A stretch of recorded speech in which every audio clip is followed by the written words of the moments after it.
Classroom में जब Pankaj sir students को पढ़ा रहे होते थे, तो उनका ध्यान उनकी नॉलेज पे नहीं, उनके सर पे जाता था। हर नजर जाके रुक जाती थी एक ही जगह पर, जहां बाल नहीं थे। एक समय था जब लोग उनकी बात पे ध्यान देते थे, लेकिन अब उनके बाल पे कमेंट्री होने लगी थी। और जब एक टीचर का कॉन्फिडेंस उसके स्टूडेंट्स के सामने हिलने लगे, तो समझ लीजिए बात सिर्फ हेयर लॉस की नहीं, सेल्फ रिस्पेक्ट की भी होती है।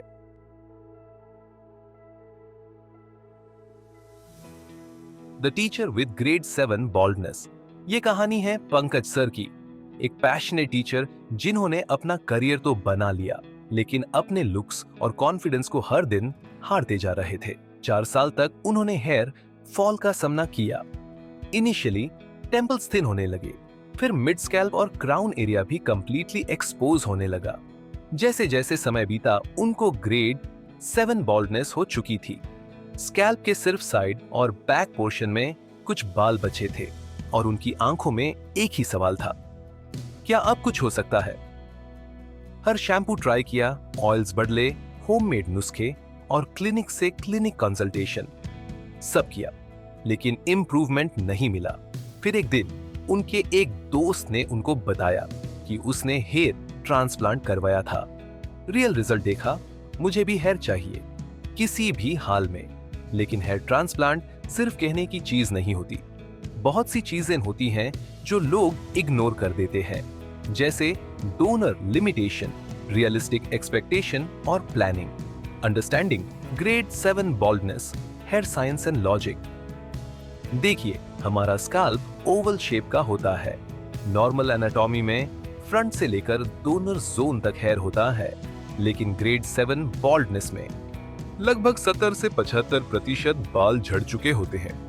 बस कुछ हेयर सिर्फ बैक और साइड्स में बचे होते हैं, जो कि डोनर एरिया कहलाता है। यानी अब सिर्फ 30 से 35% प्राकृतिक बाल बचे हैं ट्रांसप्लांट के लिए, और पूरे स्कैल्प को कवर करने के लिए तो ये क्लियरली इनफ नहीं है। अगर हम पूरा दोनों ओर यूज कर भी लें, तो बैक साइड कंप्लीटली खाली दिखने लगती है।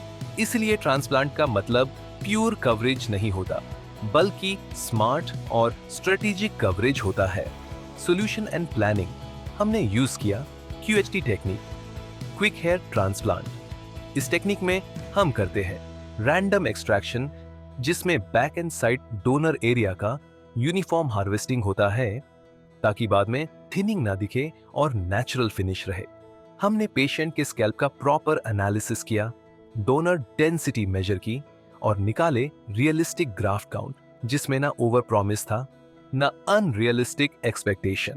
क्राउन एरिया को हमने स्किप किया, फ्रंट और मिड स्कैल्प को टारगेट किया, जहां पेशेंट का मैं कंसर्न था, जहां हेयर लाइन डिजाइन करना था। हमने पंकज सर को पूरा समझाया, सर आपके पास 70 से 75% स्कैल्प बल्ड है और डोनर सिर्फ 30% हेयर सप्लाई कर सकता है। उन्होंने कहा, मुझे बस कॉन्फिडेंस चाहिए, मुझे सिर्फ एक नेचुरल लुकिंग हेयर लाइन चाहिए जो मुझे नॉर्मल फील कराए। यही होता है true planning, expectation versus reality का ब्रिज। पंकज सर का ट्रांसप्लांट स्मूथ रहा।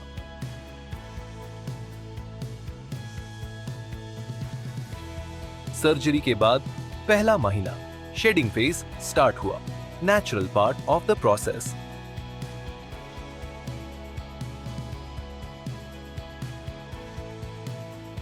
तीसरा महीना regrowth start, thin baby hairs visible हुए।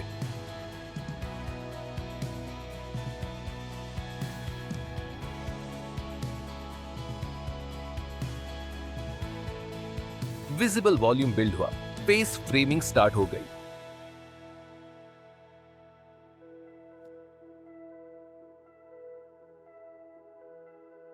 सेवन मंथ्स, जब उन्होंने बिना कैप के स्कूल जाना शुरू किया। अब जब वो बोर्ड के सामने खड़े होते हैं, स्टूडेंट्स उनके बालों पे नहीं, उनकी बातों पे फोकस करते हैं।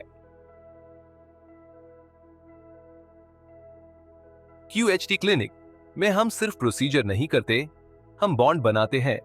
हेयर ट्रांसप्लांट सिर्फ ग्राफ्ट्स का खेल नहीं है, ये प्लानिंग, नेचुरलिटी और एज रिलेवेंस का मिक्स होता है। अगर आप भी पंकज सर जैसे सोच रहे हैं कि क्या मेरे लिए कुछ हो सकता है, तो जवाब है, हो सकता है अगर अप्रोच सही हो। हेयर ट्रांसप्लांट कोई मैजिक नहीं है, लेकिन सही हाथों में यह लाइफ चेंजिंग साइंस जरूर है, पंकज सर का कहना है। मैं फिर से वही इंसान बन गया हूं जो मैं 10 साल पहले था, कॉन्फिडेंट, कंपोज्ड और clear headed.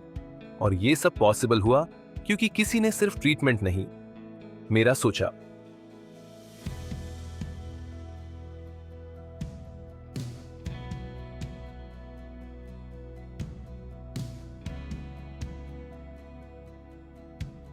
Hello friends, if you have not subscribed to our channel yet, please like this video, share and subscribe to our channel, and don't forget to hit the bell icon so that you will get update on every video.